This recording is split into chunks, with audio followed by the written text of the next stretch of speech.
Hello everyone. આજે એક નવો એપિસોડ ધ નામલેસ શોનો અને મારી સાથે એક નવા ગેસ્ટ અમીબેન રાવત. મેડમ કોંગ્રેસના બહુ પ્રોમિનન્ટ લીડર છે વડોદરા સિટીમાંથી, અને હું જ્યારથી એમને જાણતો થયો એ જ્યારે લાઇમલાઇટમાં આવ્યા તો એમનો મારી માટે પરિચય એ છે કે એ રહી ચૂક્યા છે વિપક્ષ નેતા અને પ્રથમ મહિલા વિપક્ષ નેતા વડોદરા મહાનગરપાલિકામાં, અને સયાજીગંજમાંથી પણ કોંગ્રેસના ઉમેદવાર રહી ચૂક્યા છે વિધાનસભા ઇલેક્શન 2022માં. Ma'am, thank you so much તમે કન્સિડર કર્યું આજે આ પોડકાસ્ટ માટે, આ શો માટે. શરૂઆતથી જ કરે કે તમે તમારી એક પ્રોફેશનલ જર્ની બ્રીફમાં કહી શકો, એક તમારો ઇન્ટ્રો આપી શકો. આઈપીસીએલ સ્કૂલમાં સ્કૂલિંગ કર્યું, એના પછી એમએસયુમાં બી સિવિલ કર્યું. Initially started with jobs at Kirti Builders. ત્યાંથી પછી એનજીઓ, એક જ વર્ષમાં એનજીઓ સેક્ટરમાં ડાયવર્ટ થઈ. બરોડા સિટીઝન્સ કાઉન્સિલમાં સોશિયલ સેક્ટરમાં 8 વર્ષ વડોદરા શહેરના વિવિધ પ્રોજેક્ટ્સ પર કામ કર્યું, જેમ કે વડોદરા શહેરના slum upgradation, slum networking strategy, રામદેવનગરનો પ્રોજેક્ટ કર્યો. વડોદરા શહેરના એન્વાયરમેન્ટલ મેપબુક બનાવી, એટલે કે કોર્પોરેશનની 80 spatial facilities, road, drainage, water supply. In 97 જ્યારે જીઆઈએસ સિસ્ટમ નહોતી, અમે તમામ નકશાને કેડ પર લીધા, ઓટોકેડ પર, અને એને કમ્પાઇલ કરીને એક બુક બનાવી જેથી રેડી રેકનર રહે કોઈ બી પ્લાનિંગ માટે. ત્યારથી પછી અર્બન પ્લાનિંગના પ્રોજેક્ટ્સમાં કામ કર્યું. તો વડોદરા શહેરનો સોલિડ વેસ્ટ મેનેજમેન્ટનો માસ્ટર પ્લાન બનાવ્યો, વડોદરા શહેરનો ટેકનોલોજીકલ હઝાર્ડ્સ મિટિગેશન પ્લાન બનાવ્યો, which was again supported by ADPC, Asian disaster preparedness centre, અને 5 દેશોનો પ્રોજેક્ટ હતો. એમાં ઇન્ડિયામાં વડોદરા અને કલકત્તામાં ટેકનોલોજીકલ હઝાર્ડ્સ હતા, અને એ પ્રોજેક્ટની હું નેશનલ કોઓર્ડિનેટર તરીકે કામ કરવાની ઓપોર્ચ્યુનિટી મળી.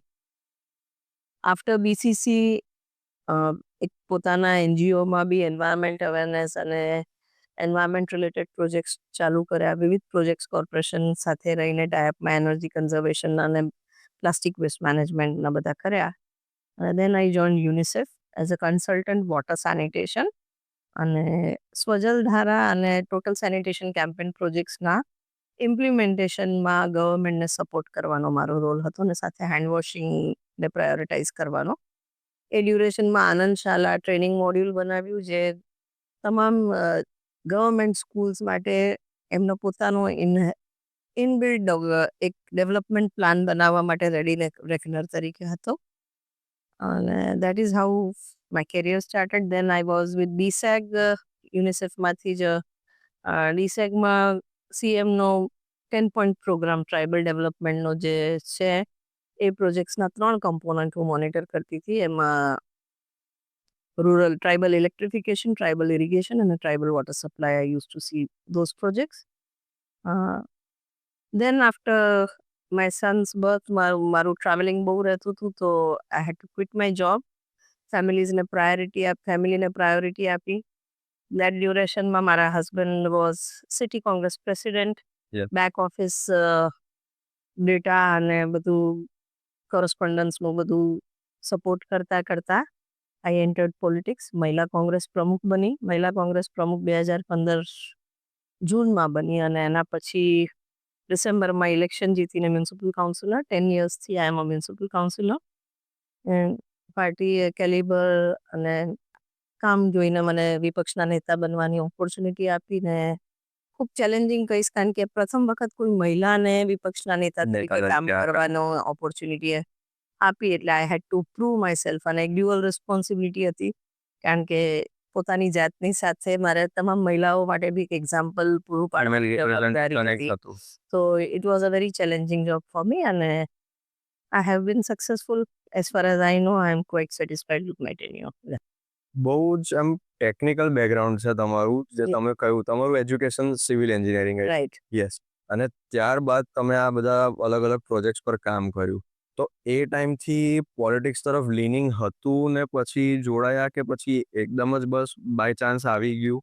97થી I am working with NGO sector, એટલે ડેવલપમેન્ટ સેક્ટરમાં કામ કર્યું છે. લોકો સાથે જ જોડાશનથી લઈને તમામ પ્રોજેક્ટ, હેન્ડ વોશિંગ કહીએ કે ટોટલ સેનિટેશન કેમ્પેન કે સ્વજલ ધારા તમામ લોકોની સાથે કોર્ડિનેટ કરીને લોકોના બેનિફિટ માટેના કામ જ કર્યા છે. તો I was always with development sector.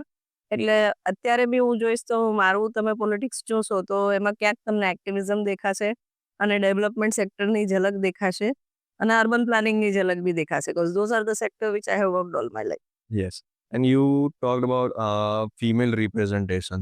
તો પોલિટિક્સમાં ફિમેલ રિપ્રેઝન્ટેશન બહુ જ માર્જિનલાઇઝ, અહીંયા હું જે જોઈ રહ્યો છું એ પ્રમાણે, બહુ એક્સપિરિયન્સ મેં નથી કર્યો છું પોલિટિક્સનો એટલો, પણ બહુ જ માર્જિનલાઇઝ પોઝિશન છે ફિમેલની.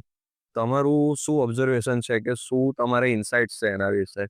વેલ નોટ એક્ઝેક્ટલી. તમે જોશો તો આઝાદીના ટાઈમથી Congress has always promoted women અને વિમેન એમ્પાવરમેન્ટના ભાગરૂપે તમે જોશો તો જ્યારે મહિલાઓ ઘરની બહાર નહોતી નીકળતી, જ્યારે મહિલાઓને ભણવા બી નહોતા જવા દેતા, એ ટાઈમે પોલિટિક્સમાં એક્ટિવલી કોંગ્રેસે ઇન્વોલ્વ કરેલા. એટલે Congress was always for women empowerment. Bharat એક એવું દેશ છે કે જ્યાં મહિલાઓને પોતાના વોટિંગ રાઇટ્સ માટે લડવું નથી પડ્યું. હા, યુકેમાં, યુએસએમાં તમામ જગ્યાએ વોટિંગ રાઇટ્સ માટે ફિમેલ્સને લડત આપવી પડેલી. પણ અહીંયા જ્યારથી દેશ આઝાદ થયો, કોંગ્રેસ આઈડિયોલોજી જ હતી અને મહિલાઓને ઇક્વલ સ્થાન ત્યારથી જ આપ્યું છે. અને તમે આપણી પહેલી ગવર્મેન્ટની જે બોડી જોશો કે ત્યાં તમામ જગ્યાએ મહિલાઓનું રિપ્રેઝન્ટેશન હંમેશા રહ્યું છે. અને એના પછી બી આપણી પાસે મહિલા વડાપ્રધાન બી રહ્યા છે, મહિલા ફાઇનાન્સ મિનિસ્ટર, મહિલા ડિફેન્સ મિનિસ્ટર. એટલે ઇટ ઇઝ નોટ દેટ નથી રિપ્રેઝન્ટેશન. પછી 73rd એમેન્ડમેન્ટ એક્ટમાં તો 33% લોકલ સેલ્ફ ગવર્મેન્ટમાં બી રિઝર્વેશન આપ્યા અને પછી એને 50% સુધી એક્સટેન્ડ કરવામાં આવ્યા. એટલે we have always bin promoting women empowerment અને એ રીતના કોંગ્રેસમાં હંમેશા મહિલાઓને એક પ્રાધાન્ય મળ્યું જ છે. વેલ તમે કહો છો કે રિપ્રેઝન્ટેશન ઓછું દેખાય છે તો ક્યાંક ફેમિલી ઇનહેબિટેશન અને તમામ એનાથી મહિલાઓ નથી આવતા, પણ એટલે જ રિઝર્વેશનની જરૂર પડી છે. અને રિઝર્વેશનના ભાગરૂપે આઈ હેવ સીન જે બહેનો ઘરની બહાર નથી નીકળી, એક શબ્દ નથી બોલ્યા, એ લોકો હવે 2-2 કલાક સ્પીચ બી આપી શકે છે. એવી બહેનોના ઉદાહરણ બી છે અમારી પાસે. તો ઇફ ગિવન એન ઓપોર્ચ્યુનિટી મહિલા શું નથી કરી શકતી તમે જોઈ શકો છો. અને આઈ થિંક રિઝર્વેશનથી ડેફિનેટલી બધી પાર્ટીને કમ્પલસરી મહિલા વિંગને સ્ટ્રેન્થન કરવું પડશે, સારી બહેનોને ગ્રૂમ કરીને, એટલે ઓટોમેટિકલી એમ્પાવરમેન્ટ એમાં આવે જ. તમારું તમે કીધું કે આટલું સ્ટ્રોંગ તમારું ટેકનિકલ બેકગ્રાઉન્ડ, પછી યુ એન્ટર્ડ પોલિટિક્સ. તો ઓફકોર્સ મને એવું પૂછવાની જરૂર નહીં, હું એવું કહી શકું કે તમારા ફેમિલીમાંથી બહુ જ સ્ટ્રોંગ સપોર્ટ રહ્યો હશે આ બધી વસ્તુ માટે કે હા જાઓ કરો, વી આર વિથ યુ. તો એના વિશે કંઈક તમારે? વેલ એવું કહેવાય છે કે દરેક સક્સેસફુલ પુરુષ પાછળ એક મહિલાનો હાથ થાય છે, પણ મારા કેસમાં as far as my politics is concern equal support અને ટેકો મારા હસબન્ડ નરેન્દ્ર રાવતનો છે. Because he has been in politics all his life, right from NSUI president, youth president, PCC, DCC president, PCCમાં general secretary, spokesperson state. અને he has I think leadership qualities એમનામાંથી જ પ્રેરણા મળી હતી અને he has supported me all the way. તમારી એક લવ સ્ટોરી મેં સાંભળ્યું છે કે બહુ ઇન્ટરેસ્ટિંગ સ્ટોરી છે સર સાથે, કંઈક if you are comfortable share કરવા માંગો? All stories are interesting. બધાનું પર્સનલ અલગ અલગ સ્ટોરીઝ હોય, so that's okay. We were with together in college અને એન્જિનિયરિંગમાં જોડે હતા અને પછી વી ગોટ મેરીડ. બંને બરોડામાં જ સેટલ થયા. બંને હંમેશા એકબીજાના કામમાં બી સપોર્ટ કરશે. When I was in NGO sector ત્યારે બી મને મારા હસબન્ડનો ઇક્વલ સપોર્ટ મળતો હતો. કોમ્યુનિટી પાર્ટી અડધી રાતે બી મારે ફિલ્ડ પર જવું હોય તો he was always there supportive રોલમાં. અને સેમ પોલિટિક્સમાં બી છે. અને વેન હી વોઝ પ્રેસિડેન્ટ તો બેક ઓફિસમાં અમારો બી એટલો જ સપોર્ટ હતો. So we have been supporting each other. Successful college romance. Can say that, yeah. Nice. Again I come to the point of female discrimination. તો હરેક જગ્યાએ જોવા મળે જ. આપણે ભલે કહીએ કે બધી વ્યવસ્થા છે, સંસાધનો બી છે, રિસોર્સિસ પણ છે, but still there is also discrimination and to an large extent. તો તમે બી ફેસ કર્યું હશે કે જોયું હશે કે ઓબ્ઝર્વ કર્યું હશે કોઈ બી જગ્યાએ? વેલ આના બે એજીસ છે. આઈ વુડ સે અમુક વખતે તમે એક લેવલ ક્રોસ કરો પછી ફિમેલ થાવ તો એનો એડવાન્ટેજ બી મળે છે. અને એટ ધ સેમ ટાઈમ અમુક વખત પુરુષ પ્રધાન દેશ છે અને અમુક મેલ્સને હજી બી મહિલાઓ સાથે એ ફ્રીલી કોમ્યુનિકેટ કરતા નથી ફાવતું કે વિલિંગનેસ નથી આવતી, એટલે કદાચ એ રોલમાં અમુક સ્ટેટસથી વધારે કે અમુક લેવલના રોલમાં મહિલાઓને એક્સેપ્ટ કરવા કરતા એ લોકો એમની સાથે અનકમ્ફર્ટેબલ ફીલ કરે છે. એ મેં ચોક્કસ મહેસૂસ કર્યું છે. બટ અધરવાઇઝ એક ફિમેલ તરીકે if you R qualified, if you are doing your job correct, તો you gain a respect which કદાચ હું કહીશ કે કોઈ ડિસ્પ્યુટ કે કોઈ આર્ગ્યુમેન્ટ હોય તો એઝ અ ફિમેલ એક રિસ્પેક્ટની સાથે એક સ્ટેટસથી વાત થતી હોય, કદાચ પુરુષ હોય ને બે પુરુષ સામે હોય તો એ કદાચ મોટા ઝઘડામાં આવે, પણ એવા સિચ્યુએશન અમને નથી ફેસ કરવા પડતા. Basically it is on you કે તમે તમારી જાતને કઈ રીતના રિપ્રેઝન્ટ કરો અને હાઉ યુ વર્ક, એના પરથી if you give respect you get respect. Like if you have knowledge, you command respect. That was a good one. Yeah. Female participation in politics among youth. I mean, youthનું participation એટલું હોય છે, છોકરીઓ, young છોકરીઓ જે આપણે કહીએ છીએ કે university is a grooming ground, કે ત્યાંથી સારા એવા લીડર્સ, તમે પણ કહ્યું કે સર કોલેજમાંથી જ ઇન્વોલ્વ થયા અને ત્યાંથી અત્યારે આટલી સારી એવી પોઝિશન પર છે. તો હાલ તો યુનિવર્સિટીનું આપણને ખબર છે કે પોલિટિક્સ આખું ખતમ કરવા પર જ છે, આખું સ્ટુડન્ટ પોલિટિક્સ હવે ના બરાબર થઈ ગયું છે, ઇલેક્શન્સને આ તેનું આખું ચેપ્ટર ક્લોઝ થઈ ગયું. બટ એમાં પણ ફિમેલ પાર્ટિસિપેશન તમને જોવા મળતું કે સારી એવી છોકરીઓ જે પાર્ટિસિપેટ કર્યું અને પછી આગળ વધ્યા, કે okay they capitalized on that, કે હા પહેલા પાર્ટિસિપેટ કર્યું, ઇન્વોલ્વ થયા અને then they grieve in this. Well, it is unfortunate કે અત્યારે MSU જે ગ્રૂમિંગ લેબોરેટરી હતી ગુજરાતના સારા લીડર્સ માટે, એના ઇલેક્શન્સ બંધ થઈ ગયા છે. અધરવાઇઝ તમે જોશો તો અહીંયાથી 2 CM 3 CM રાધર MS યુનિવર્સિટીના પોલિટિક્સમાંથી આવ્યા છે અને ઘણા બધા મિનિસ્ટર્સ ને બધા આવ્યા છે. To name a few, Chimanbhai Patel અહીંયાથી હતા, અમરસિંહ ચૌધરી અહીંયાથી હતા, ઉર્મિલાબેન બી MSU સાથે સંકળાયેલા હતા, અને વડોદરાના તો તમામ લીડર્સની વાત કરીએ, everyone has started their career from MS university. એટલે it was a very good grooming ground, જે અત્યારે કદાચ અત્યારના સ્ટુડન્ટ્સ એનાથી વંચિત રહે છે. જ્યાં સુધી મહિલાઓની વાત છે પોલિટિક્સમાં એક્ટિવ થવાની, અત્યારે તો હું જોઉં છું કે એક જાતનો અણગમો ઇવન મેન્સને છે. એટલે as if politics is something which is untouchable, dirty, એ રીતે યુથ એનાથી દૂર ભાગે છે. પણ વિધાઉટ પોલિટિક્સ અને વિધાઉટ પ્રોપર રિપ્રેઝન્ટેશન તમારો દેશ ડેવલપ કરી જ ના શકે. આઈ વુડ રાધર સે કે સારા લોકોને પોલિટિક્સમાં આવવું જોઈએ with proper knowledge. If you want to bring a change, you can do lot if you are in politics. મેં તો NGO સેક્ટરમાં, એક ડેવલપમેન્ટ સેક્ટરમાં 25 વર્ષ કામ કર્યું છે. એ 25 વર્ષમાં હું ઇફેક્ટિવલી જે ટોપિક્સ પર, સપોઝ મારો focus was on solid waste management, slum networking, slum upgradation, environment, એ જ બધા ઇસ્યુમાં ડેવલપમેન્ટ સેક્ટરમાં જઈને રિક્વેસ્ટ કરીને હું જે કામ કરાવી શકતી હતી, એના કરતાં અનેક ગણું કામ ફક્ત 1 વર્ષમાં આફ્ટર બીંગ અ કાઉન્સિલર હું કરી શકી છું. Because then your voice has carries that weight કે એને સિરિયસલી લેવું પડે. અને એના લીધે વડોદરામાં ઘણા બધા એન્વાયરમેન્ટ રિલેટેડ પોઝિટિવ ચેન્જીસ આડકતરા સવાલ પૂછીને, એ ઇશ્યુઝ રેસ કરીને સભામાં I could do. For example, mission million ટ્રીઝની વાત કરીએ કે CLD વેસ્ટ મેનેજમેન્ટ રૂલ્સની વાત કરીએ, વિશ્વામિત્રી માટે અવાજ ઉઠાવ્યો છે. ઘણામાં કામ થયું છે, ઘણામાં નથી થયું, but at least your voice carries that weight અને એની વેલ્યુ એટલું વધે છે.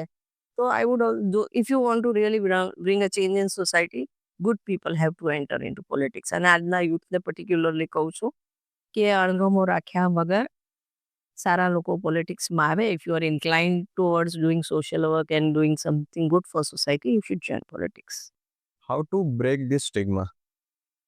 કેવી રીતે સારો માણસ આવે, પણ એક એવું પણ હોય છે કે બધા એટલા ખરાબ માણસો છે, inclusion, they don't feel included, કે હા આવી તો ગયા પણ અમને કોઈ પૂછતું નથી, કે બસ પહેલાના બધા બેસી ગયા છે પગ ફેલાઈને, અમારી માટે જગ્યા, અમારે કામ કરવું હોય છે પણ અમને કોઈ કામ કરવા તમે કોર્પોરેટ સેક્ટરમાં જાઓ તો ત્યાં બી આ જ પોલિટિક્સ હોય છે.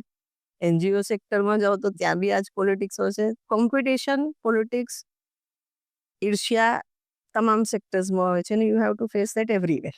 યસ. વેલ પોલિટિક્સમાં થોડુંક વધારે એટલું હોય છે, તમને એવું લાગે છે કારણ કે તમે પબ્લિક લાઈફમાં છો એટલે પબ્લિક એ વિઝ્યુઅલાઇઝ કરી શકે છે.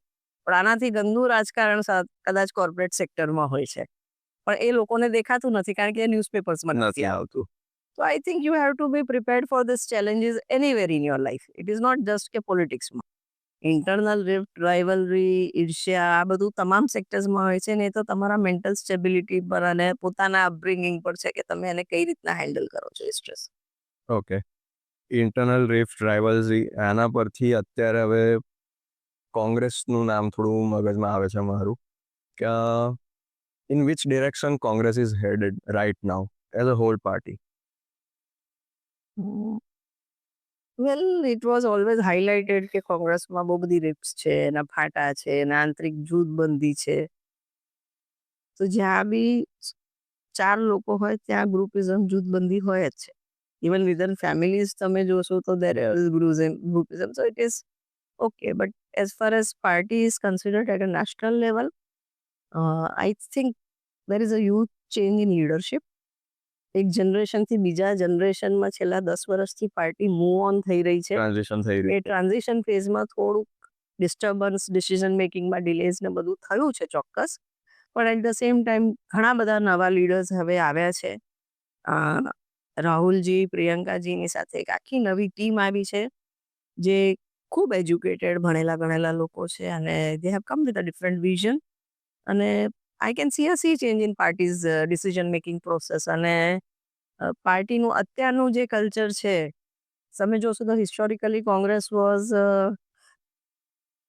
એક્ટિવિઝમ વાળી પાર્ટી હતી. અંગ્રેજો સામે લડત કરી, દેશને આઝાદ કરાવ્યો. એના પછી પાર્ટીને ડેવલપમેન્ટના, દેશને વિકાસના પંથે લઈ જવાના હતા. એમાં 5 યર્સ પ્લાનિંગ અને પ્લાનિંગ કમિશન્સ બન્યા અને જ્યાં એક સોય નહોતી બનતી એ દેશમાં તમે જોશો તો સેટેલાઇટ્સ બનવા લાગ્યા અને industrial revolution, green revolution, white revolution, હા. તમામ જગ્યાએ રિવોલ્યુશન જોયા આપણે. અને દેશ અત્યારે જે 5 ટ્રિલિયનની ઇકોનોમી તરફ વધી રહ્યો છે. તો I think it is not કે ઓવર 5 યર્સ કે 10 યર્સ થયું છે. This has been a long development process. આઝાદી પછીના 75 વર્ષનું આખી એક વિઝન સાથે જે દેશને ડેવલપ કર્યા. એટલે નહેરુજી આર્કિટેક્ટ ઓફ ઇન્ડિયા કહેવાય ડેવલપમેન્ટના. તો રાજીવ ગાંધીજીએ જે રીતે ડિજિટલ ઇન્ડિયાનો શરૂઆત કરી, he was architect of modern India.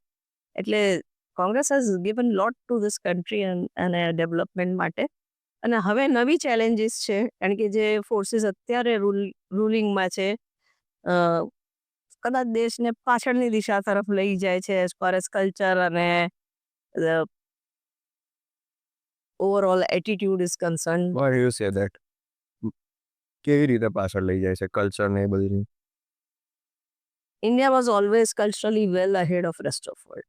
Yes, historically આપ જોશો તો. પણ વિથ ડેવલપમેન્ટ, ન્યૂ નોલેજ, નવી સાયન્ટિફિક ડેવલપમેન્ટની સાથે you have to move forward. Yes. એની જગ્યાએ મને એવું લાગે છે કે અમુક જગ્યાએ અત્યારે પાછા રિલિજિયસ ડિસ્ક્રિમિનેશન વધારીને અને કટ્ટરવાદ વધારીને લોકોને અંદર ફાટફૂટ પડાઈને જે કોર ડેમોક્રેસીના પ્રિન્સિપલ્સ છે એને ક્યાંક તોડવામાં આવી રહ્યા છે. ભારતના બંધારણમાં જે કોર ઇશ્યુઝ છે એને તોડી ફોડીને બંધારણ ચેન્જ કરવાની ચેષ્ટા જે થઈ રહી છે. એટલે કહું છું કે દેશને આગળ લઈ જવાની જગ્યાએ એક બેકફૂટ પર દેશ ગયું છે ને એની અસર આપણી ઇકોનોમી પર બી દેખાય છે અત્યારે. આપણા સમાજમાં બી દેખાય છે. જે રીતના ડિફરન્સીસ વધી ગયા છે, ગરીબ અમીરના ડિફરન્સીસ વિધિન રિલિજિયન, વિથ ઘેટોઇઝમ જે રીતના વધી રહ્યું છે દરેક સિટીમાં. આઈ થિંક આ ગવર્મેન્ટની પોલિસીઝનો નતીજો છે. અધરવાઇઝ જે હાર્મનીથી દેશ આગળ વધી શકે એટલો વિકાસ કોઈ બી કટ્ટરવાદ, તમે કોઈ બી દેશ પકડી લો, કટ્ટરવાદી દેશ હંમેશા બરબાદ પાછળ જ જાય છે. સાચી વાત છે. ઓકે, તમે નેશનલ લીડરશિપની વાત કરી. હવે આ same question, what are your thoughts on your state leadership and વડોદરાનું કોંગ્રેસ? આ બે માટે તમારા ઇન્સાઇટ કે સ્ટેટની લીડરશિપ શું કરી રહી છે? કેમ કે એ તો પોતે કહું, મારું જે ઓબ્ઝર્વેશન કે કશે જણાઈ જ નથી રહ્યું કે કોઈ સ્ટેટમાં કોઈક સારી રીતે કામ કરી રહ્યું હોય on the state level. And વડોદરામાં કે અહીંનું શું ચિત્ર છે કોંગ્રેસનું? એવો ભાસ થાય છે. પણ આના આગલા ઇલેક્શનમાં આપ જોશો તો હાર્ડલી 10 સીટથી અમે સત્તા ખોઈ હતી. એટલે સ્ટેટમાં કામ ના કરતા હોય તો એ વસ્તુ પોસિબલ ના હોય. અત્યારની વાત કરીએ તો ભારત AICC નું નેક્સ્ટ અધિવેશન ગુજરાતમાં છે. હા, રાહુલજીએ પાર્લામેન્ટમાં ચેલેન્જ આપીને કહ્યું છે કે નેક્સ્ટ ઇલેક્શનમાં અમે ગુજરાત કબજે કરીશું. પાર્ટી એ દિશામાં કામ બી કરી રહી છે અને જેમ ઉપર ટોપ લીડરશિપમાં ચેન્જ આવી રહ્યો છે, આઈ એમ શ્યોર કે ગુજરાતમાં બી party will take necessary decisions અને same will penetrated local level, district લેવલમાં બી આ બધું પેનિટ્રેટ થશે. એટલે I told you, Congress is in a transition phase અને એ ફેઝમાંથી we are recovering very fast. Okay. એટલે you will see the change. So there's a lot of positiveness in this. Things are happening positively. લોકોને કદાચ જે જઈ રહ્યું છે એ હાઇલાઇટ થઈ રહ્યું છે, કારણ કે ટીવી મીડિયા યુ નો અત્યારે કઈ રીતના they are being controlled by particular party and all, but we can see the change. જે સપોઝ તમે ભારત જોડો યાત્રા કહો તો આટલી મોટી યાત્રા 4000 કિલોમીટરથી વધારે ચાલીને ભારતને સાઉથથી લઈને નોર્થ સુધી આખું જે ચાલ્યા છે, કન્યાકુમારીથી કાશ્મીર, રાહુલજી, અને જે રીતના લાખો લોકો એમાં જોડાયા, આ હિસ્ટોરિક યાત્રા હતી. ના ભૂતો ના ભવિષ્ય તે આવું કોઈ શક્ય આ ફીટ આમ તમે જુઓ ને તો it is something which is unimaginable. કારણ કે તમે જોશો તો ભારતના ઇતિહાસમાં રામાયણના ટાઈમમાં કદાચ અયોધ્યાથી શ્રીલંકા સુધીનું એક વોકનું એક્ઝામ્પલ છે કે રામજી અને ભગવાન શ્રી રામ અને લક્ષ્મણજી ગયા હતા. એના સિવાય આટલી મોટી વોકનું તો મેં કશે સાંભળ્યું નથી. એ બી અયોધ્યાથી શ્રીલંકા હતું, બટ નોટ ટિલ કાશ્મીર. એટલે ઇટ વોઝ આ હિસ્ટોરિકલ યાત્રા હતી ને એમાં જે રીતના એક ટ્રેમેન્ડસ વિલ પાવર બી જોઈએ આ કરવા માટે, તાપ, તડકો, વરસાદ બધું સહન કરીને. અને ક્યાંક આ યાત્રાથી જે એક્સપોઝર અમારા ટોપ લીડરશિપને મળી હશે એનો ડેફિનેટલી ફાયદો પાર્ટીને લોંગ રનમાં થશે. કારણ કે લાખો લોકો એમના વ્યૂઝ, ઓપિનિયન, તમામ વસ્તુ જે શેર કરી હોય અને ટોપ લીડરશિપના બધા જ લોકો ત્યાં હતા. નોટ ઓનલી રાહુલજી, એની સાથે ચાલનાર આખી ટીમ અને બધા ડિસિઝન મેકિંગ પ્રોસેસમાં છે. દેશને જોઈને આવ્યા છે, દેશની બધાને સાંભળીને આવ્યા છે. તો ડેફિનેટલી એનું કોંગ્રેસ પાર્ટી મનોમંથન કરીને એને અમારી એક્શનમાં ભવિષ્યમાં દેખાશે. વી આર વેઇટિંગ જ્યારે કોંગ્રેસનો પાવર આવશે. અને જે પાસ્ટમાં બી જ્યારે કોંગ્રેસે આ દેશ પર પોતાની સરકારમાં કામ કર્યા છે તો અભૂતપૂર્વ કામ કર્યા છે. અને એને કમ્પાઇલ કરીએ તો કદાચ એન્સાઇક્લોપીડિયાસ ભરી જાય એટલા બધા ચેન્જ કોંગ્રેસ પોઝિટિવ લઈને આવ્યું છે. પણ અત્યારે ટેન્ડન્સી એવી છે કે અમુક નેગેટિવ વસ્તુ જ હાઇલાઇટ થઈ રહી છે. તોડી મળીને હિસ્ટ્રી બદલવાનો પ્રયત્ન થઈ રહ્યો છે. બટ હિસ્ટ્રી તો થઈ ગઈ છે ને, you can not change it. Of course. એટલે આ તમે કીધું ભારત જોડો યાત્રા, એટલે આગલો મારો ક્વેશ્ચન એ જ હોવાનો હતો કે ક્યાંક ને ક્યાંક એવું લાગી રહ્યું છે કે પબ્લિક સાથે કનેક્શન તૂટી ગયું છે પાર્ટીનું. તમે કીધું કે ભારત જોડો યાત્રાથી, અને of course we have seen that કે સારું એવું એક્સપોઝર મળ્યું. તમે જે શબ્દ વાપર્યો કે એક્સપોઝર મળ્યું પબ્લિક વચ્ચે, અમારી લીડરશિપ ગઈ અને એનું રિઝલ્ટ જોવા મળ્યું. તમે એક સ્ટેટ પણ, તેલંગાણા પણ તમને મળ્યું. તો that was a very big positive. અને એ પણ સીએમ પણ એમના ફેસ, ચાલો સમજ્યા કે રેવંત રેડ્ડી એમનો ફેસ હતો, જે બી હોય, પણ એ આ બધી જ વસ્તુને ક્યાંક ને ક્યાંક અસર થઈને એ થયું. પણ સ્ટીલ અહીંયા આપણે લોકલ વાત કરીએ ગુજરાતની કે વડોદરાની, તો અહીંયા તો હાલ એમ કંઈક બહુ એટલે બહુ નેગેટિવ ઇમેજ છે. અને લોકોમાં પૂછવા જઈએ કે કોણ જોઈએ તમને, તો કહેશે ભાજપથી કંટાળ્યા છે પણ કોંગ્રેસને વોટ નથી આપવો. ક્યાંક હજી બી મોદી ક્લાઉડ ગુજરાતના પ્રજામાં છે. ગુજરાતનો સીએમ, ગુજરાતનો પીએમ ત્યારે લોકોને હજી બી નરેન્દ્ર મોદી ક્લાઉડ છે. But at the same time અમે બી લોકો વચ્ચે જઈએ છે. લોકો અમને કહે છે કે હવે અમને નીચેના લેવલે તો ચેન્જ જોઈએ જ છે. વડોદરામાં ચેન્જ જોઈએ છે. વડોદરાની પર્ટિક્યુલરલી વાત કરીએ તો લોકો તો ત્રાહિમામ પોકારી ગયા છે. જે રીતના વડોદરાની હાલત કરી દીધી છે, અને જે રીતના વિશ્વામિત્રી નદીના પૂર આ વખતે 70% વડોદરામાં ફરી વળ્યા. પૂર તો 14 આવ્યા. છેલ્લા બીજેપીના ટેન્યુઅરમાં 14 પૂર આવ્યા. પણ આના આગળના 12 પૂરને કુદરતી આફતમાં ખપાવી દેવામાં આવી. એકચ્યુઅલી તમામ પૂર મેનમેડ હતા, પણ લોકોને એક ચશ્મા પહેરાવવામાં આવ્યા હતા જ્યાં સાચી વાત નહોતી જોવાતી. પણ આ વખતે દે આર એક્સપોઝડ. એમને ખબર પડી ગઈ છે કે તમામ તલાવોની જગ્યા કબજે કરી લેવામાં આવી છે. કાંસો પુરાઈ ગયા છે, નદી પુરાઈ ગઈ છે. અને આમાંથી બહાર નીકળવું લિટરલી ઇમ્પોસિબલ છે until and unless કોઈક અભૂતપૂર્વ પગલાં લઈને અને વિશ્વામિત્રીના દબાણ ખોલવામાં ના આવે, તલાવો પાછા જે અત્યારે કાંસો ને એની ઓરિજિનલ સાઇઝમાં રિટેન ના કરી શકે ત્યાં સુધી આ શક્ય નથી અને ધીસ ઇઝ વેરી ડિફિકલ્ટ અને એચીવ કરવા માટે ખૂબ અઘરો ટાસ્ક છે. મીનવાઇલ વડોદરાવાસીઓ હવે ક્લાઇમેટ ચેન્જની લીધે એરેટિક રેનફોલ બી થયો છે હા અને એટ ધ સેમ ટાઈમ જે રીતના વડોદરા શહેરની હાલત કરી છે, આ પૂર બહુ રેગ્યુલર ફીચર થશે. ઓફ ધ રેકર્ડ તમને સપોઝ હું કહું તો કોર્પોરેશને જે પ્લાનિંગ કર્યું, વિશ્વામિત્રી એક્શન પ્લાન બનાવ્યો, 3300 કરોડનો પ્રોજેક્ટ બનાવ્યો. ડ્યુરિંગ પૂર 1200 કરોડ રૂપિયાનો પ્રોજેક્ટ સીએમએ એનાઉન્સ કરેલો. પણ 1200 કરોડનો પ્રોજેક્ટ એનાઉન્સમેન્ટ કર્યા પછી નથી કોર્પોરેશનના બજેટમાં એનું પ્રોવિઝન દેખાતું, નથી સ્ટેટના પ્રોજેક્ટમાં. એટલે it was just an announcement.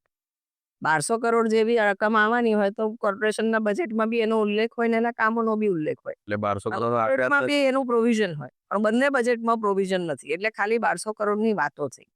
3300 કરોડનો એક્શન પ્લાન બન્યો છે. એ એક્શન પ્લાનમાં 90% એક્ટિવિટીઝ તો એવી છે કે આની ફિઝિબિલિટી ચેક કરીને કરવું. ઓકે એટલે ફિઝિબલ છે કે નહીં, કેટલા વર્ષમાં થશે, લોંગ ટર્મ એક્શન પ્લાન બનાવીને લોકોને 3300 કરોડની વાતો ચોક્કસ થાય છે. પણ અત્યારે એની જેટલી તો ખાલી વિશ્વામિત્રી નદીને ઊંડી કરવાની વાત છે, દાદરથી આગળનો પટ ઊંડો કરવાની વાત છે ને અમુક 1-2 આર્ટિફિશિયલ તલાવ બનાવીને આજવા સરોવરમાંથી માટી કાઢવાની વાત છે.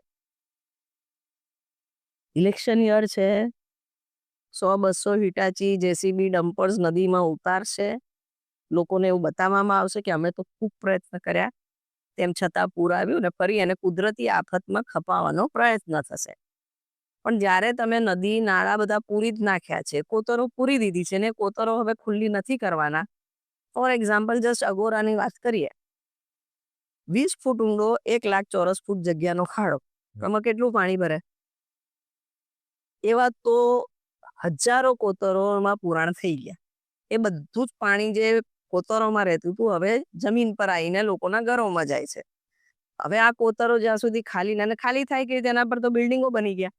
સો એક સ્ટ્રોંગ પોલિસી લેવલ ડિસિઝનની જરૂર છે.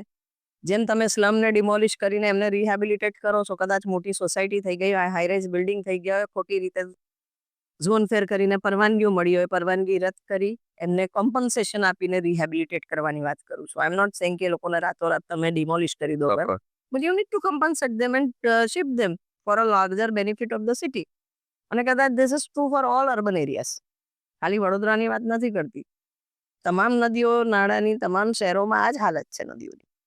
Okay disasters affairs of VMC We just discussed once, so એ જ એટલે આખું આ જ બધું તંત્ર ચાલી રહ્યું છે. તમારું ચાલો તમે પાવરમાં આવી જાઓ, શું ચેન્જીસ લાવશો આ બધામાં? well, I said ને કે બોલ્ડ ડિસિઝન્સ જોઈએ અને પર્ટિક્યુલરલી જ્યારે શહેરના લાંબા ગાળાના હિતની વાત હોય. જો 70% શહેર ડૂબાણમાં આવ્યું હોય તો આ શહેરનો વિકાસ કઈ રીતના થાય? 25,000 કરોડ તો direct loss I can C, હું ગણાવી શકું. જે રીતે નંબર ઓફ વ્હીકલ્સ, તમામ મિડલ ઇન્કમ ગ્રુપના ઘરમાં મિનિમમ જેને ત્યાં પાણી આવ્યું હતું, એક ટીવી, એક ફ્રીજ, ફર્નિચર અને ઇન્ટિરિયરમાં કલર, એટલું તો નવું કરવું પડે તો 2-3 લાખનો ખર્ચો. એ ઇનડાયરેક્ટ લોસમાં જે શહેરમાં આટલા ફ્રિકવન્ટલી આવું પૂર આવે, પાણી ભરાય, એ શહેરમાં નવું ઇન્વેસ્ટમેન્ટ ના આવે. જે મકાનો છે, જે નદી કિનારાના મકાન છે, દુબાણમાં જાય, તમામની કિંમત 2-5 લાખ ઘટી ગઈ. એટલે એ બધો લોસ તમે ક્યુમ્યુલેટિવ જોશો. જે number of man power days, man ડેઝનો જે લોસ થયો, તો આ ઐતિહાસિક લોસ વડોદરા શહેરને થયો છે અને લોકોને રિયલાઇઝ કરવાની જરૂર છે. જે પોતાનું મકાન કરોડનું કહેતા હતા, અત્યારે 85 લાખ 90 લાખમાં વેચવા તૈયાર થઈ ગયા છે લોકો. એટલા બધા બિલ્ડર્સના મકાન નદી કિનારે વેચાતા નથી. તો આ તમામ ઇનડાયરેક્ટ લોસીસ આ કોર્પોરેશનના અનગઢ વહીવટ અને પ્લાનિંગના હિસાબે. ઓકે વાંધો નહીં, યુ કેન અટેન્ડ ઇટ. હા સાહેબ, વાંધો નહીં. Your experience as leader of opposition, તમે આટલું વાત કહો છો કે તમને આ બધો ખ્યાલ છે અને you have that technical background કે you can study things, you have that knowledge કે વોટ ધીસ થિંગ્સ સે કે how are this things. And તમે કીધું કે 3300 કરોડ ખાલી ન્યૂઝપેપરની હેડલાઇન્સમાં હતા, જમીન પર તો બસ થોડાક જ ભીટાથી ઉતરી જશે એટલું જ છે. તો આ બધી વસ્તુઓ તમે અહીંયા જણાવી એ તો ઠીક છે, બટ એનો ત્યાં તમે કોઈ રીતે સી રીતે લડત આપી, કે ક્યાં કેવી રીતે અવાજ ઉઠાવ્યો, કે કેવી રીતે તમે આખું, આ તો એક વસ્તુ ગણાવી તમે, આવી કેટલી વસ્તુ રોજિંદી હશે. તો how have you done this or tackled these things? હું જ્યારથી મ્યુનિસિપલ કાઉન્સિલર બની, જે બી પ્રોજેક્ટ્સ કોર્પોરેશનમાં આવ્યા એને મેં ટેકનિકલી સ્ટડી કરીને જ્યાં જ્યાં લૂપહોલ્સ હોય એના લેટર્સ લખી અને નોટિસ પાઠવેલી છે. સોશિયલ મીડિયામાં પબ્લિક બી કરી છે, ન્યૂઝપેપરમાં બી એને ઇશ્યુઝ હાઇલાઇટ કર્યા છે. Just to name a few, મોટનાટ પોન જ્યાં હરણી બોટકાળની દુર્ઘટના થઈ, ડે 1થી એના ભ્રષ્ટાચાર એક્સપોઝ કરતા લેટર્સ લખેલા. એ લેટર્સના બેઝના ઉપર અત્યારે પુરવાર થયું કે ક્વોલિફાઈડ નહોતા એવા ઇજારદારોને કામ સોંપવામાં આવ્યું, એમાં ભ્રષ્ટાચાર થયા અને તત્કાલીન કમિશનર્સને તમામ પર એક્શન લેવાઈ રહ્યા છે અત્યારે. You had already raised voice against this. In 2016 I had written a letter for this. અને જ્યારે બોટકાંડ થયો એ દિવસે તમામ ડિટેલ્સ સોશિયલ મીડિયાથી લઈને મીડિયાને વિધિન 5 મિનિટ્સ આ હેડસેટ કે જ્યારે આ પ્રોજેક્ટ આપેલો હતો ત્યારથી આ મારા લેટર્સ શું રિસ્પોન્સ હતો આ બધી વસ્તુનો? બહુમતી એબ્સોલ્યુટ પાવર કરપ્ટ્સ કહીએ એ રીતના એક બીજેપીનું શાસન છે અને એ લોકોના મગજમાં એવું છે કે અમે જે બી કરીએ સાચું જ છે, કારણ કે લોકો અમને આટલી બહુમતીથી જીતાડે છે. મોટનાથ તળાવની વાત કરીએ તો ફક્ત વર્ષે 3 લાખ રૂપિયામાં કોર્પોરેશનને લગભગ 150 કરોડ રૂપિયાનો લોસ જાય એટલું આપેલું. આખું તલાવનું બોટિંગથી લઈને તમામ એની આજુબાજુમાં રાઇડ્સ, હા, એની આજુબાજુમાં restaurant, banquet hall, plus 1 lakh ચોરસ ફૂટ જગ્યા પાર્ટી પ્લોટ માટે, એના એડવર્ટાઇઝિંગ રાઇટના બધું ગણો તો 150 થી 200 કરોડ રૂપિયા ઇજારદાર કમાય 35 વર્ષમાં, અને એની અગેન્સ્ટ કોર્પોરેશનને મહિને વર્ષે 3 લાખ રૂપિયા. એટલે આવા લોસના પ્રોજેક્ટ્સ, અને દેટ ટુ જે એજન્સીને કામ આપ્યું એનો ફરસાણનો અનુભવ હવે તો આખા વડોદરાને ખબર છે આ કિસ્સો, એટલે હું રિપીટ નથી કરતી. પણ આ વસ્તુ અમે 2016માં જ હાઇલાઇટ કરેલી. બહુમતીના જોરે પાસ થઈ જાય છે. અગોરાની વાત કરીએ, 2015માં ચૂંટણી પતી, 2016 જાન્યુઆરી, 8 જાન્યુઆરીએ મારો પહેલો letter as a municipal councillor કોર્પોરેશનમાં હતો કે અગોરામાં ગેરકાયદેસર રીતે ત્યારે દિવાલ બાંધવાનું ચાલુ જ થયું હતું. એ દિવાલ ગેરકાયદેસર છે, કોતરમાં બંધાઈ રહી છે. ત્યારથી એની લડત ચાલુ છે. આજની તારીખમાં બી અમે એનામાં લડી રહ્યા છે. હવે તો પુરવાર થઈને એનું ક્લબ હાઉસ દેખાવા પૂરતું તોડ્યું છે, પણ એનું પુરાણ એઝ ઇટ ઇઝ છે. અને અમારા પર એનામાં 1100 કરોડનો માનહાનિનો કેસ બી ઇજારદારે કર્યો છે કે 1100 કરોડનો લોસ ગયો અમને. તો યુ ઇમેજિન, જે પ્રોજેક્ટમાં 84 કરોડના ગરીબના મકાન બનવાના હતા, એમાં પ્રોફિટમાં ડેવલપરને 1100 કરોડનો લોસનો તો એમને કેસ કર્યો છે. તો એમને પ્રોફિટ કેટલું થવાનું હતું ને કોર્પોરેશનને કેટલો લોસ ગયો આ પ્રોજેક્ટમાં. આવા 25,000 કરોડના પીપીપી પ્રોજેક્ટ્સ આપેલા છે કોર્પોરેશને. ઓડનગરની વાત કરીએ, સંજયનગર, સહકારનગર, આ તમામ પ્રોજેક્ટ્સની તમે વાત કરશો તો 8-8 વર્ષથી લોકોને બેઘર કરેલા છે. પ્રોજેક્ટ્સ પૂર્ણ નથી થયા અને કોર્પોરેશનના કરોડો રૂપિયાની જમીન બિલ્ડર્સને મફતના ભાવે પધરાવી દેવામાં આવી છે. ઓડનગરમાં 5 કરોડના મકાન બન્યા, 5 કરોડનો રોડ કોર્પોરેશને કાચની ઉપર બનાવી આપ્યો અને 110 કરોડની જમીન ગઈ. એટલે આ બધા જ ઇશ્યુઝ અમે હાઇલાઇટ કર્યા છે, રેસ કર્યા છે.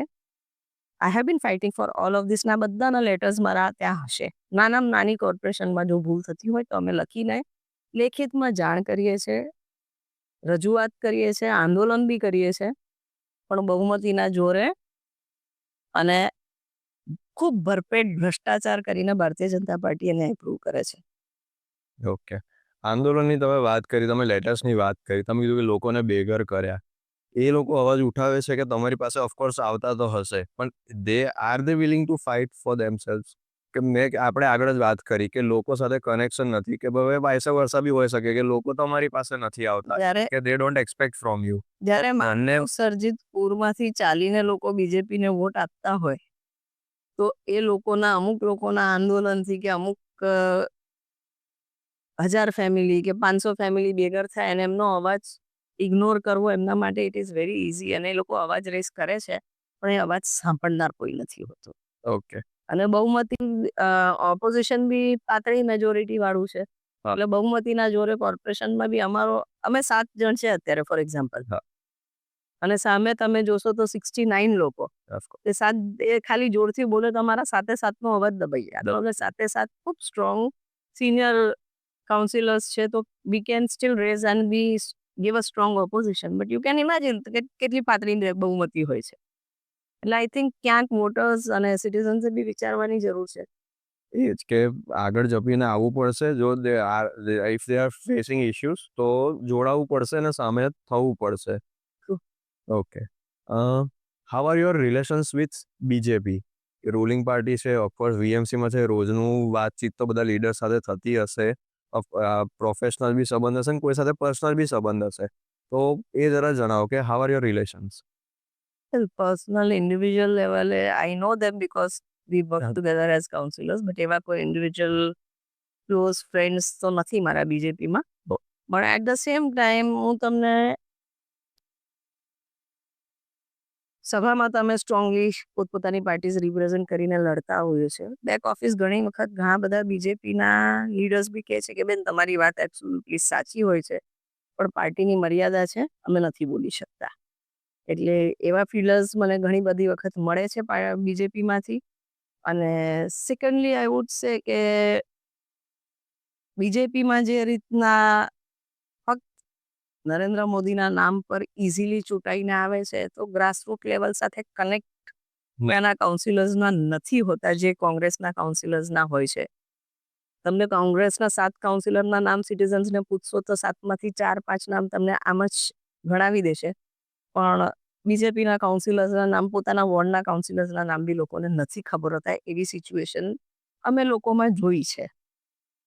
એટલે as far as work is concern તો બીજેપીમાં ક્યાંક એક એવી તુમાકી છે કે અમે કરીએ છીએ સાચું જ છે.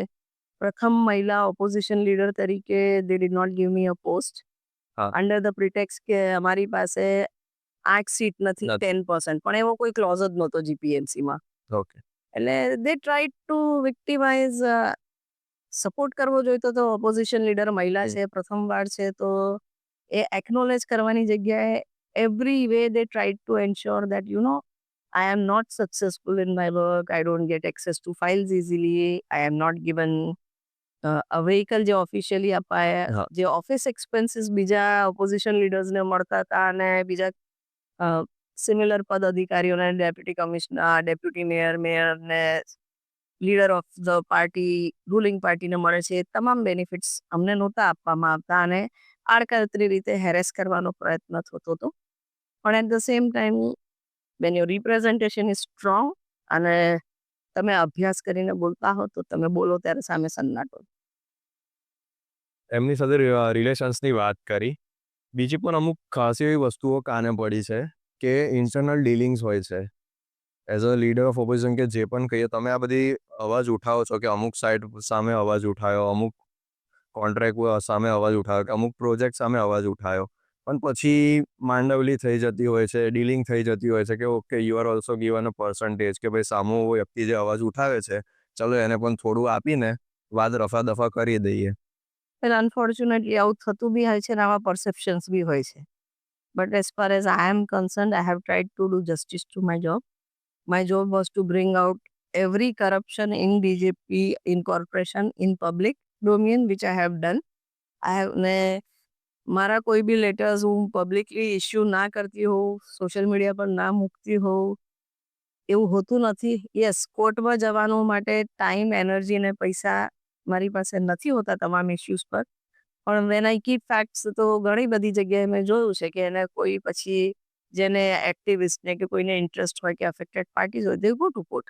એટલે it has been beneficial to many. અને જ્યારે કોઈ ઇસ્યુ થાય ત્યારે એક આગળ પુરાવા તરીકે બોલતા હોય છે તો ક્યાંક એનું પ્રેશર હોય છે અને એની અસર થોડુંક રિસ્ટ્રિક્શન હું કરી શકું છું આ બેફામ ભ્રષ્ટાચારમાં. ઓકે. ડિસલાઇક્સની બહુ વાત થઈ. Of course there would be sum point કે યુ વુડ ઓલ્સો શું કહેવાય કે તમને લાગશે કે ના આ વસ્તુ આમની શીખવા જેવી છે કે અપનાવવા જેવી છે બીજેપીની. દેર વુડ બી સમ લાઇક્સ કે ક્વોલિટીઝ એવી હશે કે ના અપનાવવા જેવી છે, આ વસ્તુ આમની સારી છે, જો આ વસ્તુ અપનાવવામાં આવે તો આપણો પણ પ્રોગ્રેસ થઈ શકે કે whatever. What do you like in BJP? Well, basically, when you it comes of selecting a party, I am with Congress because of Congress ideology. જે કટ્ટરવાદી વિચારથી બીજેપી કામ કરે છે એ વિચાર કરી જ ના શકું.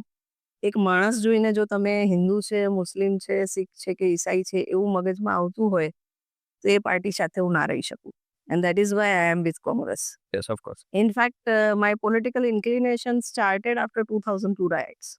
Oh. When I saw discrimination અને જો સ્ટેટ ડિસ્ક્રિમિનેટ કરતી હોય તો લોકો ક્યાં જાય, અને that is when I decided that I should be active in politics. એટલે ફંડામેન્ટલી કોંગ્રેસ આઈડિયોલોજી સાથે હું છું, એટલે બીજેપીની આઈડિયોલોજીથી જ મને એક અણગમો છે. હા. એટલે એના પછી વેલ મેનેજમેન્ટ અને ઓર્ગેનાઇઝેશન લેવલે વાત કરીએ તો બે પાર્ટીઝનું totally different type of functioning છે, વર્કિંગ છે. સક્સેસને ખાલી ઇલેક્શન જીતવાની સાથે તુલવવામાં આવે તો જે રીતના ઇલેક્શન્સ મેનેજ કરીને બીજેપી જીતે છે, ક્યાંક એમાં કૂટનીતિ છે અને એ કૂટનીતિ કોંગ્રેસ નથી અપનાવતી. એન્ડ અમારા leaders are matured enough not to be in hurry અને આ ખોટા વેથી પોલિટિક્સમાં આવીને પણ જીત. આઈ થિંક મને સપોઝ હું બીજેપીમાં રૂલિંગ પાર્ટીમાં કાઉન્સિલર હતા, જેમ અત્યારે બીજી રૂલિંગ પાર્ટીની કાઉન્સિલરને આંગળી ઊંચી કરવા સિવાય બીજી કોઈ છૂટ નથી એવું હોત, પણ I can raise my voice here. કોંગ્રેસમાં ડેમોક્રેસી છે જે બીજેપીમાં હું નથી જોઈ શકતી. ઓકે. તો I think I prefer Congress in every manner. એવું નથી કે હું બીજેપીની કોઈ એક વસ્તુથી બી ઇન્ક્લાઇન થવું એ બાજુ. ઓકે. તમે ઘણી બધી તમારી જર્ની આખી કીધી કે you have work on many projects before joining politics and after joining politics also you have been active in all this campaigns and everything or raising voice against corruption and all. But કોઈક એવી એક બે વસ્તુઓ હશે કે you will be very much proud of, એ શું? Well હું એક એન્વાયરમેન્ટલ એક્ટિવિસ્ટ તરીકે હંમેશા કામ કરતી રહી છું, અને જ્યારથી કાઉન્સિલર બની છું અને ઇવન એના પહેલાંથી વિશ્વામિત્રી નદી વોઝ માય પ્રાઇમ ફોકસ, કારણ કે વહો વિશ્વામિત્રી અભિયાન સાથે હું કનેક્ટેડ હતી. એનો પ્રોજેક્ટ પ્રપોઝલ મેં લખેલો, અને વિશ્વામિત્રી નદીમાં જે રીતના એફ્લુઅન્ટ ડમ્પ કરવામાં આવે છે એ શરૂઆતથી મેં ખૂબ રેસ કર્યો છે, અને એટલા હદે રેસ થયો છે કે નાઉ વિશ્વામિત્રીમાં 100% પાણી ટ્રીટ થશે, એટલીસ્ટ એના પ્રોવિઝન કરીને ભવિષ્યમાં ધ્યાનમાં રાખીને એસટીપીસ બની રહ્યા છે. તો ક્યાંક એ પોલ્યુશન પર મેજર એચિવમેન્ટ રહેશે, અને આઈ થિંક કે ક્યાંક એ રેસ કરવા પાછળ મારો ખૂબ મોટો અભિગમ હતો. એ જ રીતના મહીસાગર નદીથી જે પીવાનું પાણી શહેરમાં આવે છે એ પાણી અનટ્રીટેડ આપવામાં આવતું હતું. બહુ સક્સેસફુલી એ પાણીને ટ્રીટમેન્ટ પ્લાન્ટ બનાવવા માટે હું ઇસ્યુ રેસ કરી શકીશું, કારણ કે ત્યાં ધીરે ધીરે હવે પોલ્યુટેડ પાણી આવે છે. ગંદુ પાણી આપવા માટે કોર્પોરેશન મજબૂર હતું, પણ ત્યાં હવે વોટર ટ્રીટમેન્ટ પ્લાન્ટ્સ બને છે. I think I consider myself successful in raising that issue also. એ જ રીતના મિશન મિલિયન ટ્રી, જે રીતના આડેધડ વૃક્ષો કપાઈ રહ્યા હતા, અને અમે continuously along with environmental groups in Vadodara, I would give them due credits, Vishwamitri હોય કે એ તમામ સાથે અમે જે અવાજ રેસ કર્યો, મિશન મિલિયન ટ્રી કરવા માટે મજબૂર થયું કોર્પોરેશન. સીએનડી વેસ્ટ રૂલ્સ ઇમ્પ્લિમેન્ટેશન કરવા માટે I had to write to urban ministry Delhi, urban ministry, અને અલ્ટિમેટલી સીએનડી વેસ્ટ મેનેજમેન્ટનો પ્લાન્ટ બન્યો. એટલે આઈ થિંક આ બધા જે પોઝિટિવ કામ એક્ટિવિઝમથી થયા એ હું મારું મેજર અચીવમેન્ટ માનીશ. ઓકે. અર્બન પ્લાનિંગની વાત કરી, you are a very great શું કે એક્સપિરિયન્સ ઇન દેટ. સો આ બધા જે પ્રોબ્લેમ્સ આજે સિટી ફેસ કરી રહી છે, વિશ્વામિત્રી હોય કે પછી અલગ અલગ જગ્યાઓએ અર્બન પ્લાનિંગને બધા ઇસ્યુઝ છે, આખા ટ્રાફિકને રિલેટેડ ઇસ્યુઝ છે, એના માટે તમારા માઇન્ડમાં કંઈક પિક્ચર હશે કે કાલે મારા હાથમાં બધું આવી જાય કે if I am in position of power, તો કંઈક તો તમે સેટ કર્યું હશે, કોઈક પ્લાનિંગ હશે તમારું. શું પ્લાનિંગ કે what are the answers? Issues ખબર છે, પણ એના હવે જવાબમાં શું, એની માટે કરવું શું, એનું નિરાકરણ શું? સી અમુક ડેમેજીસ તો પરમેનન્ટ હોય, યુ કેન નોટ રિવર્ટ ધેમ. અમે 30 વર્ષમાં ઘણો બધો પરમેનન્ટ ડેમેજ વડોદરા શહેરમાં થયો છે, કારણ કે ડેવલપમેન્ટ અનપ્લાન્ડ થયું. 2002 કે 3 પછી વડોદરા શહેરમાં રેગ્યુલર ટાઉન પ્લાનર જ નહોતો. એટલે ટાઉન પ્લાનર વગર જે શહેરનો વિકાસ થાય, ખોટી રીતે ઝોન ફેરો થયા, નદી નાળા પર બાંધકામની પરવાનગી, ખૂબ બેફામ ભ્રષ્ટાચાર થયા. એટલે હવે જે બની ગયું છે એને અંડુ તમે કરશો તો અમુક સ્પેસિફિક જગ્યાએ કરી શકશો, આખા શહેરમાં તો નહીં થાય. એટલે જે છે એમાંથી સોલ્યુશન કાઢવાની વાત છે હવે. એટલે અમુક ઇરિવર્સિબલ લોસ થયેલા છે, પણ એટ ધ સેમ ટાઈમ એક વિઝન જોઈએ અને જે અવેલેબલ રિસોર્સિસ છે, અવેલેબલ જે ટાઉન પ્લાનિંગ સ્કીમ્સ છે, અધૂરી ટાઉન પ્લાનિંગ સ્કીમને વહેલી પૂરી કરીને એમાંથી જે જમીનો મળે એમાં પ્રોપર પ્લાનિંગ કરી અને you can revert the situation as far as final effects R concern. Okay. Tree coverage suppose ઘટી ગયું છે તો ટ્રી કવર કેવી રીતના વધારી શકવું. અનેક વખત સભામાં મેં કહ્યું છે કે બરોડા શહેર પાસે 260 કરોડ રૂપિયાની અનામત વૃક્ષારોપણની અનામત reserve for tree plantation. Oh. અને દરેક ટીપીમાં આપણી પાસે ગ્રીન સ્પેસીસ તરીકે ડેવલપ કરવા પ્લોટ છે. આપણે એના વ્યાજ જેટલા પૈસા બી એ ગ્રીન સ્પેસીસ ડેવલપ કરવા નથી વાપરતા. That's a sad thing. અને one time if you provide this lungs to city everywhere, I think બરોડાની એર ક્વોલિટીમાં ફરક પડે. બહુ વિશ્વામિત્રી અભિયાનનું મોડલ છે. વિશ્વામિત્રીની આસપાસ 1 કરોડથી વધારે વૃક્ષારોપણ થઈ શકે એવું પોટેન્શિયલ છે. વિશ્વામિત્રી નદી પાછી જીવંત થઈ જાય, આખા મધ્ય ગુજરાતનું તાપમાનમાં 5 ડિગ્રીનો ફરક પડે અને મધ્ય ગુજરાતનું ફિફ્થ જનરેટ થાય. તો there are lot of projects and there is lot of vision. એક પરમાનન્ટ સેલ હોવો જોઈએ. જૂની ગાયકવાડી લાઈનો રિડન્ડન્ટ થઈ ગઈ છે, એની લાઈફ પતી ગઈ છે. ગંદા પાણીની સમસ્યાથી આખા 4 દરવાજાની અંદર શહેર ઝઝૂમી રહ્યું છે. ડ્રેનેજના પાણી ઇશ્યુઝ હોય છે. એક રિવોલ્વિંગ ફંડ આવીને પિરિયોડિકલી એને ચેન્જ કરવા માટે એક પર્ટિક્યુલર ફીલ્ડ હોવું જોઈએ. એનર્જી કન્ઝર્વેશન સેલ હોય તો એના જે બચત થાય એનામાંથી બીજા એનર્જી કન્ઝર્વેશનના પ્રોજેક્ટ થાય એ રીતનું પ્લાનિંગ થવું જોઈએ. You can do lot of things. But અત્યારે પ્રાયોરિટી તમે અનફોર્ચ્યુનેટલી જોશો તો બ્રિજો બનાવી દો, રોડ બનાવી દો, રોડની ઉપર રોડ બનાવો, રીકાર્પેટ કર્યા કરો, એમાંથી ઇઝી મની લઈને બધું ફિનિશ થઈ જાય છે. So I think long term strategic vision, એક ડેવલપમેન્ટ પ્લાન હોવો જોઈએ અને ડેવલપમેન્ટનો એક ડાયનામિક પ્લાનિંગનો પ્રોસેસ હોવો જોઈએ. એના માટે એક બોડી હોવી જોઈએ, શહેરના લોકલ એક્સપર્ટ્સનું ઇન્વોલ્વમેન્ટ હોવું જોઈએ. એ ક્યાંક તમે વાત કરી શહેરમાં કામ કરવાની, if you will be in power, but right now you have the responsibility to run things in your own ward. So how do you manage things, or what is your working style, કે તમે તમારી વોર્ડમાં C રીતનું કામ કરો છો? અમારી વોર્ડમાં ટીપી 13 છે, which is one of the first TP approve TP of the city, અને જ્યાં ડેવલપમેન્ટ પહેલા ટીપી પડી ગઈ હતી. અને અમારું કોંગ્રેસનું બોર્ડ અહીંયા 10 વર્ષથી છે, એટલે કોંગ્રેસના કાઉન્સિલર્સ છે.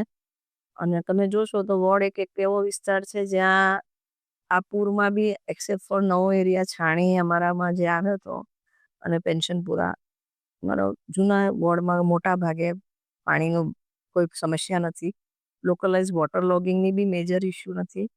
પીવાના પાણીના ઇસ્યુઝ અમુક છે અને અમુક ડ્રેનેજના, કારણ કે લો લાઇંગ એરિયા, ગરીબ વિસ્તાર, જૂની લાઈનો, રબરના ટોટીઓ નાખેલી. We have resolve that almost 90-95%. અમુક જગ્યાએ સ્પોડિક પ્રોબ્લેમ્સ આવે છે, એ બી રિઝોલ્વ કરવાનું ચાલુ છે. એટલે જ્યાં સુધી અમારા વોર્ડની વાત છે તો અમે 4 કાઉન્સિલર્સ ખૂબ રેડીલી અવેલેબલ હોઈએ છીએ એટ અ ફોન કોલ, અને લોકો ખૂબ ખુશ છે. ત્યારે જ આ બીજેપીના વેવમાં બી અમારી અહીંયા બોડી, આખી અમારી 4 કાઉન્સિલર્સની પેનલ જીતીને આવે છે.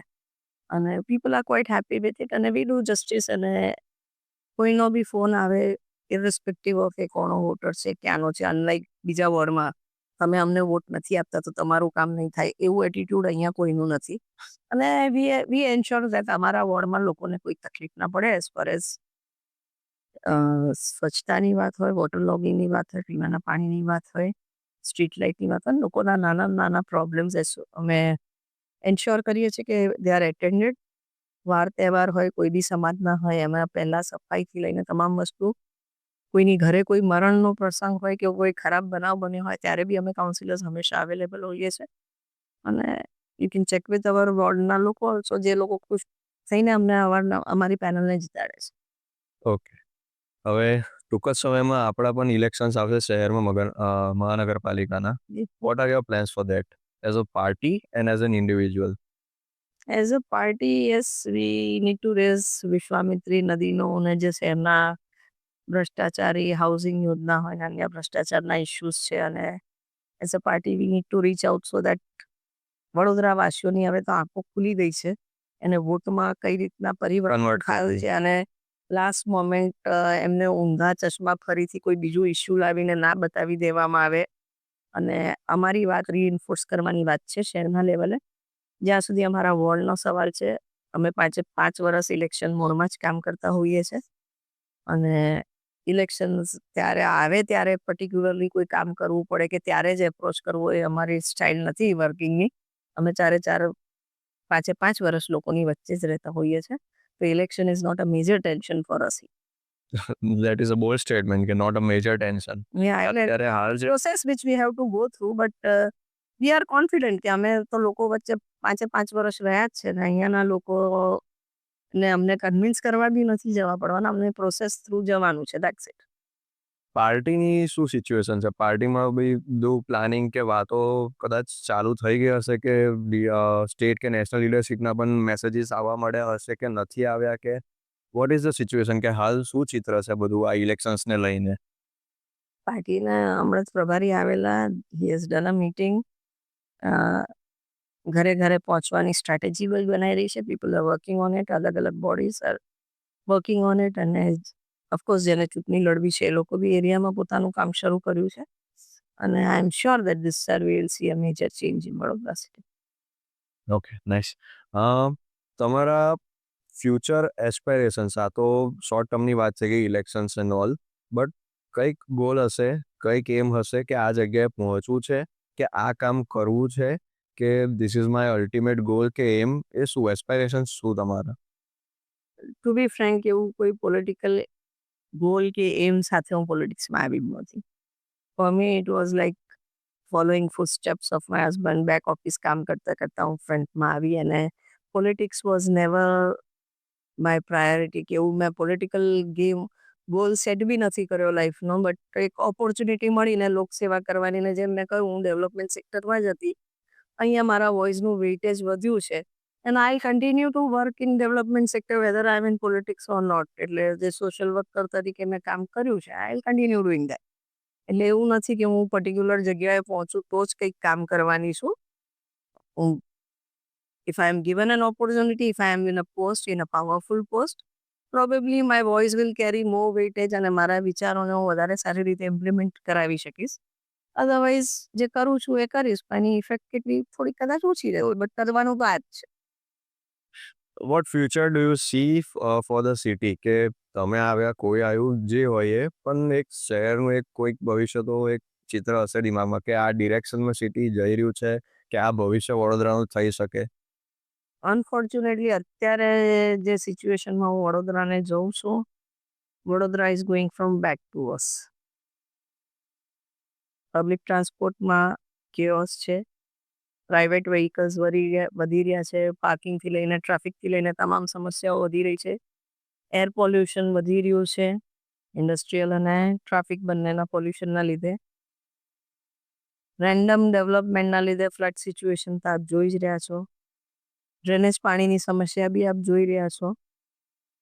We are trying to correct it, but ruling party એને પ્રાયોરિટી કેટલી આપે છે જોવાનું છે, ફક્ત ઓન પેપર કામ ના રહે. મને વડોદરાનો વિકાસ જે રીતના ગાયકવાડી શાસનમાં તમામ ફર્સ્ટ વડોદરામાં હતા અને એક વિકાસશીલ પ્રગતિશીલ શહેર હતું, એની વિકાસ ઠપ થઈ ગયો છે. નહીં તો રૂલિંગ પાર્ટીના મુખ્યમંત્રી અને રૂલિંગ પાર્ટીના એમના પાર્ટી પ્રેસિડેન્ટ સ્ટેટ લેવલે બી અહીંયા આવીને એમની પાર્ટીના લોકોને ઠપકો આપે છે. આનું ક્યાંક કારણ એ બી છે કે લોકો આંધળો વિશ્વાસ બી કરે છે. આંધળો વિશ્વાસ કરીને 30 વર્ષથી જેમને શાસન આપ્યું છે એમની પાસે તમે જવાબ બી નથી માંગતા કે આ થયું તો કેમ, કોની રિસ્પોન્સ, તમે એમને રિસ્પોન્સિબલ બી નથી ઠેરવતા. તો ક્યાંક હું કહીશ કે વડોદરા શહેરના લોકો બી એ વિચારતા નથી કે શહેરનો વિકાસ અટકી ગયો છે, શહેરમાં એક નવી ઇન્ડસ્ટ્રી નથી આવી, કે શહેરમાં જે રીતના પહેલા હજારો લોકો બહારથી આવીને અહીંયા સેટલ થઈને ધંધો રોજગાર મેળવતા હતા, હવે આપણા હજારો વિદ્યાર્થીઓ દર વર્ષે ફોરેન જાય છે, વિદેશમાં. ઇનફેક્ટ બહુ દુઃખ થાય છે જ્યારે મિનિયર જોબ કરવા 25,000 30,000 પગાર માટે લોકોને અ, જવું પડે છે બહાર, વિદેશમાં કામ કરવા ઘર-બાર છોડીને રેન રેન કન્ડિશન્સમાં, અને લેબર વર્ક કરવા બી બહાર જે રીતના અહીંયાથી રેન્ટની તો વાત ખરી, પણ ઇવન લેબર વર્ક માટે બી અહીંયાથી લોકોને મજબૂરીમાં જવું પડે છે. 25,000 બી ઘર આંગણે કમાવાની ઓપોર્ચ્યુનિટી નથી મળતી. ત્યારે એ લોકો તાપ તડકામાં ડેઝર્ટ્સમાં કામ કરવા જતા હોય છે. તો આઈ થિંક પેથેટિક સિચ્યુએશનમાં વડોદરા શહેર પહોંચી ગયું છે. જે શહેરમાં લાખો આઉટસાઇડર્સ, એટલે બરોડા કોસ્મોપોલિટન કેમ બન્યું કે તમામ સ્ટેટના લોકો અહીંયા આવીને વસ્યા, એમને રોજગાર મળ્યો. એ વડોદરાવાસીઓને હવે રોજગાર શોધવા બહાર જવું પડે. એટલે સિટીઝન્સને એક્ટિવ થવું પડશે, એમને બી રિસ્પોન્સિબલ થવું પડશે. તમારું કહેવાનું એ છે. People have two think.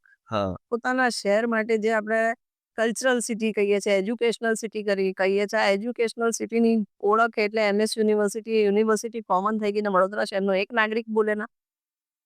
તમારા છોકરાઓ, તમે પોતે, તમારો અલ્મા મેટર છે. ગાયકવાડ, સર સયાજીરાવ ગાયકવાડની મોટામાં મોટી ભેટ બરોડામાંથી છીનવાઈ ગઈ ને કોઈ બરોડાવાસી બોલે ના, તો તમે શેના માટે બોલશો? તમારી નદી પુરાઈ ગઈ, તમે નથી બોલતા. તમારે ઘરે પોલ્યુશન આવે, તમને ગંદી ગેસની વાસ, તમે પાછું વડોદરા શહેરમાં એવું લાગે કે તમે ગેસના કોકટેલની વચ્ચે શ્વાસ લઈ રહ્યા છો અને તમે ના બોલો. અને તમે તો બી તમારું, હું નેશનલ લેવલ ઇશ્યુઝને તો ટચ બી નથી કરતી કે પેટ્રોલ આટલા ભાવે થઈ જાય, તમારી પાસે આટલો ટેક્સ વસૂલવામાં આવે, અને યુ કીપ ક્વાઇટ, અને એવું કહો કે 200 રૂપિયા ડીઝલ પેટ્રોલ થશે તો બી અમે વોટ ભાજપને જ આપીશું, તો હિન્દુત્વને જોઈને આપીશું. તો તમારા ઘર આંગણે શું થઈ રહ્યું છે?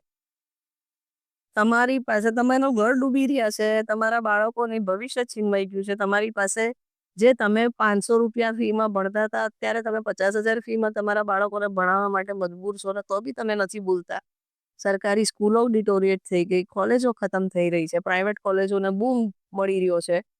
અને if you keep quiet, I think then you are the sufferer. અમે તો પોલિટિક્સમાં છે. બનતા પ્રયાસ કરશો, પણ સામેથી આવવું પડશે. એક્ઝેક્ટલી. એમના 69 કાઉન્સિલર્સ છે, તો અમારા 7 છે અત્યારે. પણ બીજું શું? વડોદરા શહેરના 25 લાખ લોકોનું શું? એ લોકો તો બધા સફર કરી રહ્યા છે ને. કદાચ અમે સત્તામાં આવશું તો અમારા 69 હશે ને 7 હશે, તો 50 લોકોનો બેનિફિટ, 60 લોકોનો benefit. But what about city as a whole? તમે તો તમારું વિચારો. લોકોને જ પડી, પછી એમ લેઝીનેસ એક આવી ગઈ છે કે હા જે ચાલે છે આઈ થિંક એજ્યુકેશનલ હબ છે, કલ્ચરલ કેપિટલ છે, સંસ્કારી નગરી છે, પણ વોટ્સઅપ યુનિવર્સિટીમાંથી જે ફીડ કરવામાં આવે અને હકીકત તમે ના જોઈ શકો. પછી તમે એવું કહો કે આ થઈ ગયું, અહીંયા પૂર આવી ગયું, અહીંયા ગંદુ પાણી છે, કોઈને પડી નથી. એ કોઈ કોણ? એ તમને પડી હોવી જોઈએ ને. You have two. અને તમારી પાસે એક જ અધિકાર છે, દર 5 વર્ષે વોટિંગ રાઇટ આવે છે ત્યારે તમને તમારો પાવર બતાવવો પડે. તમને ગ્રાન્ટેડ લેવાઈ જાય અને તમારી જમીનો વેચાઈ જાય, તમારી નદી વેચાઈ જાય ને તમે ના બોલો તો કાલ ઉઠીને તમારા ઘર સુધી આવશે ને આવી ગયું. આવ્યું. ચોક્કસ. મેડમ, બહુ જ સારી વાત છે તમારી સાથે. બહુ જ પર્સનલી કહું તો મારો પણ સારો એક્સપિરિયન્સ હતો કે આખું જે નોલેજ તમારી સાથેથી મળ્યું આખું, કે મને સિરિયસલી આટલું નહોતું ખ્યાલ કે તમારું આટલું ટેકનિકલ, આટલું સારું એવું નોલેજ છે. મને તમારી એક ઇમેજ એ ખબર છે કે શું કહેવાય, ઓપોઝિશનના લીડર છે, અવાજ ઉઠાવે છે, એક્ટિવ લેડી છે, પણ આટલું જે પ્લાનિંગ ને એક્ઝિક્યુશનની તમે વાત કરી, so that was a great take from this. હવે લાસ્ટમાં મારો એક આ શોનું નામ મેં ધ નામલેસ શો રાખ્યું છે, એટલે નામ વગરનો શો. તો દરેક ગેસ્ટ જોડેથી હું સજેશન લઉં છું કે તમારે જો આનું નામ રાખવાનું હોય તો તમે શું રાખશો? તો એક તમારે રાખવું પડશે કંઈક નામ આનું. લાઈક ઇન્ટરવ્યુઝ તો મેં અનેક જગ્યાએ આપ્યા છે, but where do you want to take your channel, એ તમે કહેશો તો એ પ્રમાણે. કોઈ બી તમારું જે મનમાં આવે, તમને આ વાર્તામાં જે કન્વર્ઝેશન થયું એમાં તમને કંઈક બી નામ તમારે જો રાખવાનું થાય તો તમે શું રાખો? Difficult question.